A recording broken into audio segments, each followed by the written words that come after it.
साथियों नमस्कार। साथियों आइए इस वीडियो में हम नागरिक शास्त्र का जो संविधान का पार्ट है व्यवस्थापिका, उसके विषय में जो महत्वपूर्ण प्रश्न है उसकी चर्चा करते हैं।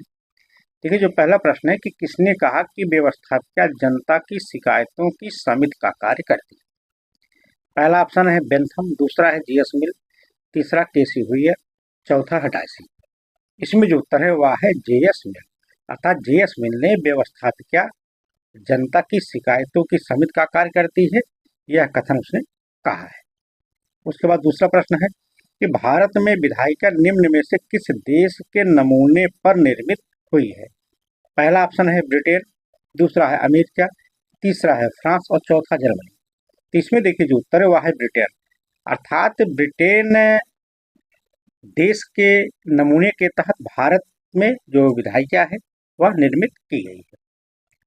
उसके बाद देखिए अगला प्रश्न है कि द्विसदनात्मक व्यवस्था वाला देश है। पहला है भारत, दूसरा है चीन, तीसरा है पुर्तगाल और चौथा है टर्की। इसमें जो उत्तर है वह है भारत, अर्थात भारत द्विसदनात्मक वाला व्यवस्था वाला देश है।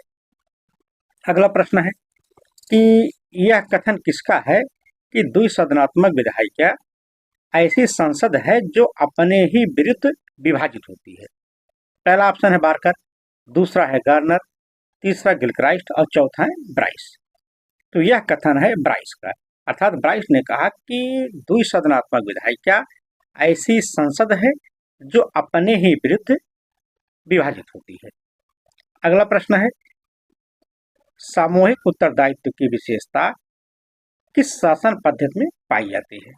पहला है संसदीय में, दूसरा है अध्यक्षात्मक में, तीसरा ऑप्शन है मिश्रित में और चौथा है ऑप्शन है इसमें से कोई नहीं। इसमें जो उत्तर है वह है संसदीय में, अर्थात संसदीय शासन व्यवस्था में सामूहिक उत्तरदायित्व की विशेषता पाई जाती है।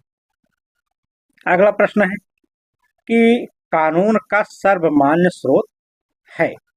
ऑप्शन है परंपरा तथा रीति रिवाज, दूसरा ऑप्शन है धर्म, तीसरा है कानून टीकाएं और चौथा है विधानमंडल। इसमें जो उत्तर है वह है विधानमंडल, अर्थात विधानमंडल कानून का सर्वमान्य स्रोत है। अगला प्रश्न है भारत का गणतंत्रात्मक राज्य, भारत एक गणतंत्रात्मक राज्य है क्योंकि पहला ऑप्शन है उसमें राज्याध्यक्ष निर्वाचित किया जाता है, दूसरा है यह कई राज्यों तथा संघ शासित क्षेत्रों का यूनियन है, तीसरा है दोनों, डी है कोई नहीं। तो इसमें जो उत्तर है कि उसमें राज्याध्यक्ष निर्वाचित किया जाता है, तो यही इसका उत्तर सही है।